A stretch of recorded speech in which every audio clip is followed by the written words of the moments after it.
Max McLaughlin from Site for Society, the action-based research organization which aims to connect and mobilize academia and society towards solving local and global challenges, all in line with the UN Sustainable Development Goals. Welcome to Site Talks. Today I have the pleasure of speaking to Maayke Damen, the founder of Excess Materials Exchange and a former TEDx speaker. I'll be asking her about her innovative approach to waste management, the motivations behind it, and the beliefs which continue to drive the organization forward. Hello, Maayke. Thanks for joining me. Hi, thank you for having me. So for those watching who don't know, just briefly, what is Excess Materials Exchange?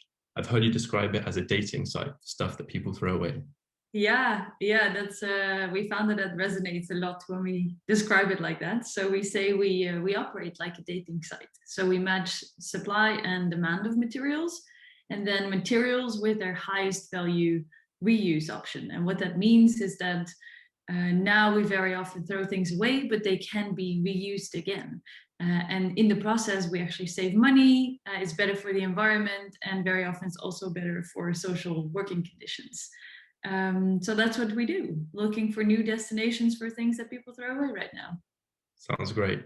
And could you tell me a bit about what your motivation was for founding this organization?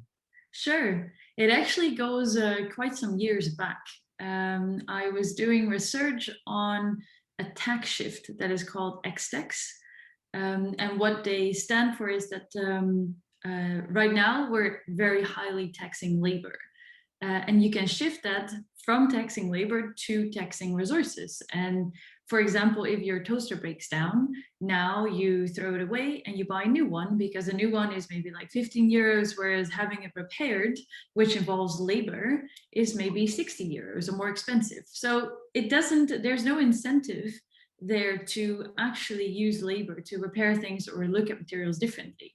So what if we now take away from the taxes from labor to taxes on resources? We actually create an incentive for human well-being and services to be used, and also be careful with the materials that we use. So then there would be an incentive to, for example, repair this toaster. And when I was doing this research, the first research on how the Dutch government could budget neutrally shift that, yep. I know people usually fall away when I talk about taxes, but it actually matters a lot, and it has a really big impact if we do this. But there's nothing much known about resource taxes. Like, what are you going to tax? Maybe some fossil fuels. And then I started Googling, and I thought, okay, there must be a list, like what is in our products, like we have in our food, sort of. I know that isn't always too accurate either, but there must be a list. So I was Googling, and then there wasn't a list. It wasn't very clear. It's all very generic. It's not specific, and it's really not something you can use to tax upon or steer your policy upon. So then I invented something that's called a resources passport or material passport. And what that does is it basically gives products or materials an identity. And when it gives an identity, you can follow it, and you can follow it through their different life cycles.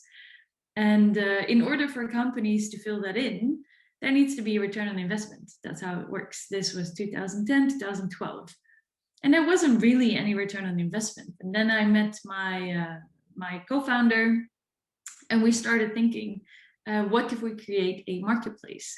Then you actually generate a return on investment for your materials that you currently actually pay money for to get rid of.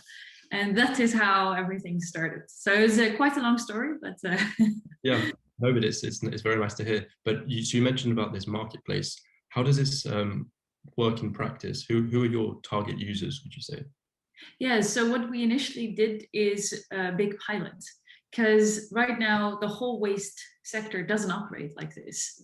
Yes. So it really requires a paradigm shift, first of all, in seeing waste as something valuable, and maybe not calling it waste at all anymore.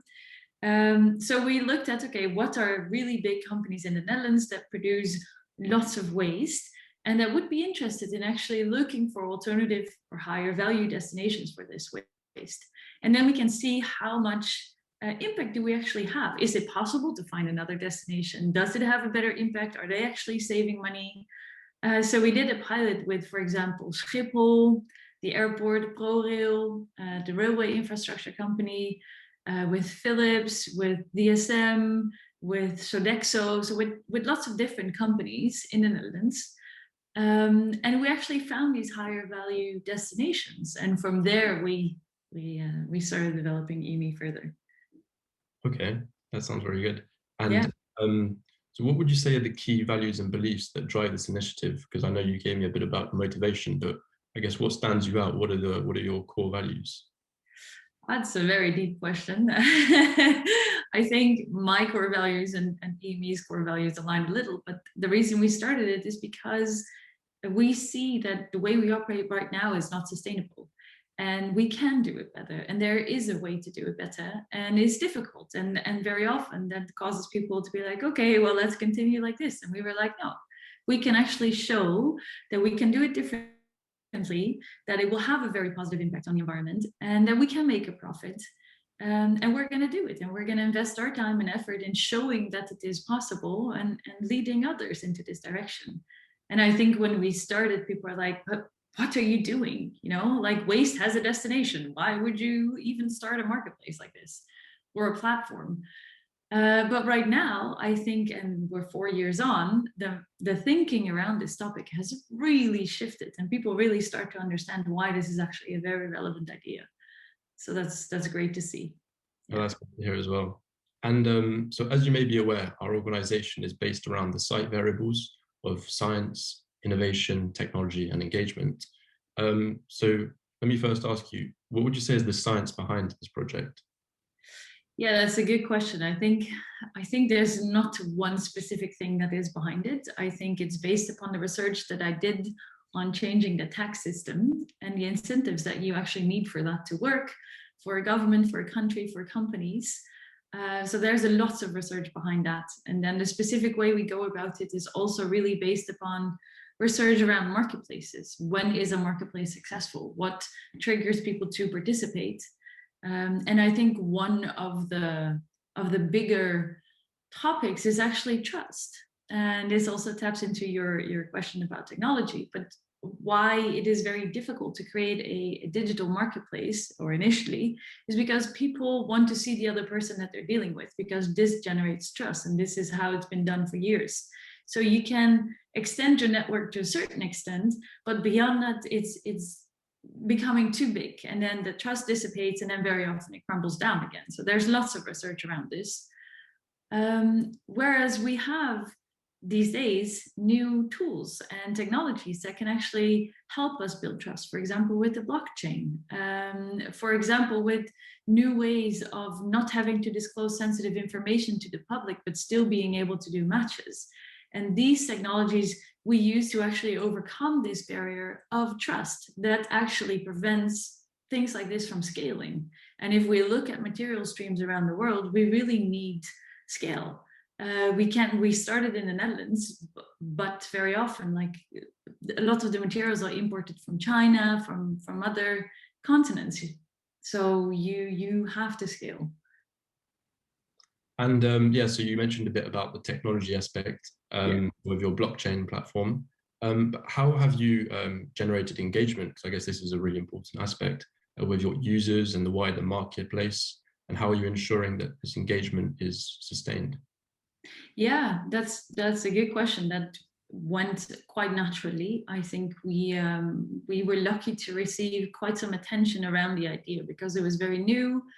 I think also because I am a woman, it's not that common to have a woman in technology and waste, unfortunately. Yeah. So that generated attention, and then we worked with big corporates, and we really took that opportunity to get the message out there, like, hey, waste has value, it can be seen as a gold mine, and we're not doing anything with it right now, whereas we can. Look, here are all the examples that we have.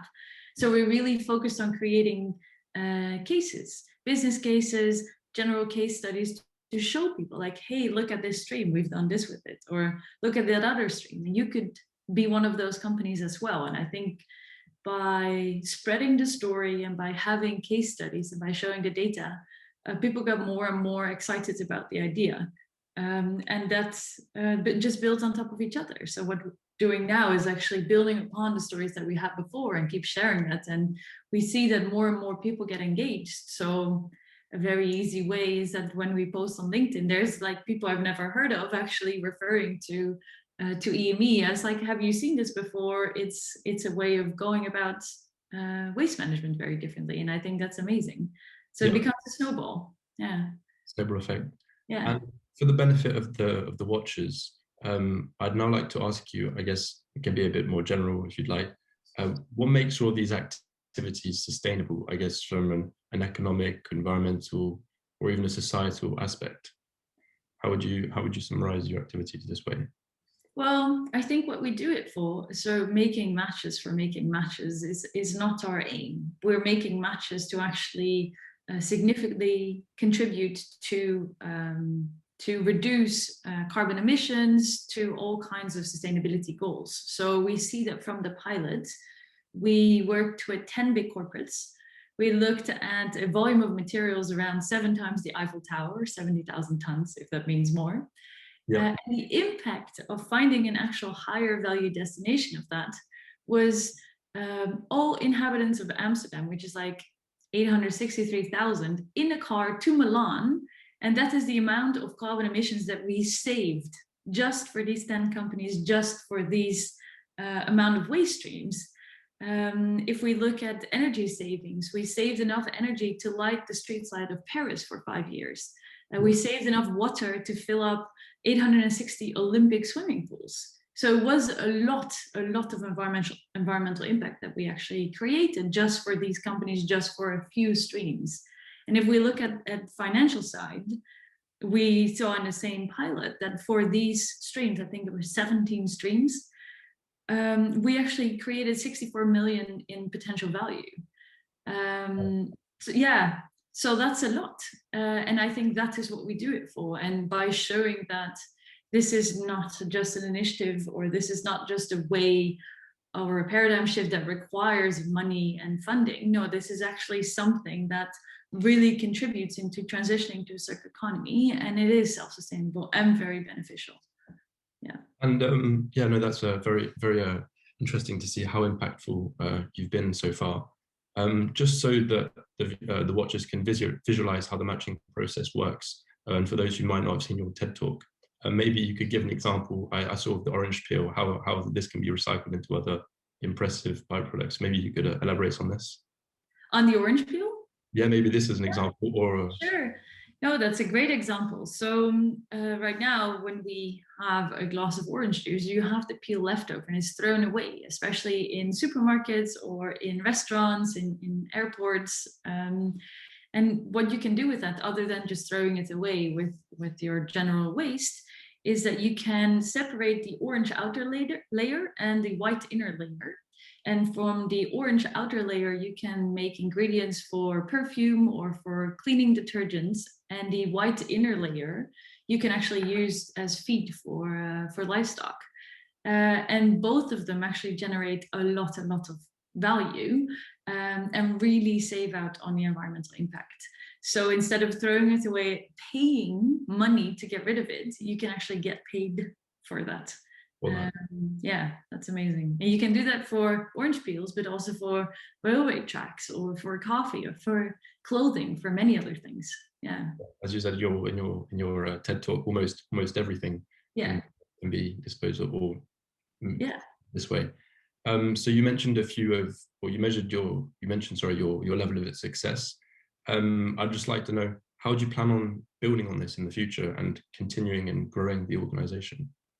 Yeah, so we want to scale internationally. So we already operate in Northwest Europe because we see that the thinking around circularity is quite advanced there, and people are really looking forward to reduce carbon emissions and are looking for a way. And very often, like repair or recycling of products or materials sometimes generates up to like 90% reduction in carbon emissions. So it's a really, really big effect you have in an area that people don't really look at. So that really is actually incredible. And with those case studies and with the companies that we have on board, we just like onboard more and scale, and from that go worldwide. That sounds great. And I guess you'd be looking at emerging markets as well, as this is like the movement to the circular economy is very current at the moment in those countries. For sure. We actually see that right now that is more difficult. So you run into lots of obstacles, and they can be overcome, but still you have to deal with it. So one of the things you need to deal with is legal issues. Waste has a specific legal status that needs to be taken into account, because we also don't want to end up accidentally polluting something or like putting people in danger. So or with accounting, like if you actually want to accredit your carbon emissions, like who are you going to accredit it to? So these things are very important, and therefore it requires quite some work from everyone in society to make a shift, a transition. It's not just one thing that needs to change. It's lots of things that are actually tied into that also need to change. So we're focusing mainly on Northwest Europe for now, and with that we hope we can just have a off-the-shelf solution that we just can roll out everywhere else. Yeah. That would be great if you could, yes. Yeah. Yeah, I'd like to close by asking you what you think is needed as a circular economy expert for similar initiatives to be scaled up like excess materials exchange. So for any green entrepreneurs out there, what would be your advice to them? My advice, well, actually keep on doing what you're doing. And hold on, be persistent. We're really on a wave that's riding, and on a paradigm shift, and it's not always easy. It's not going to be a walk in the park, because otherwise it wouldn't be a change. But the work that everyone is doing is so valuable, and we see so many initiatives popping up. And I would actually recommend them to work together. Don't think you have to do everything on your own or reinvent the wheel by yourself. Work together with others, and together we're stronger and we can go faster. Great. So if people watching want to know more about excess materials exchange, where should they go? To www.accessmaterialsexchange.com. Thank you very much, Maayke, for providing us with such valuable insights from your experience at Excess Materials Exchange and helping us to better understand that there is indeed wealth in waste. Thank you. Thank you so much.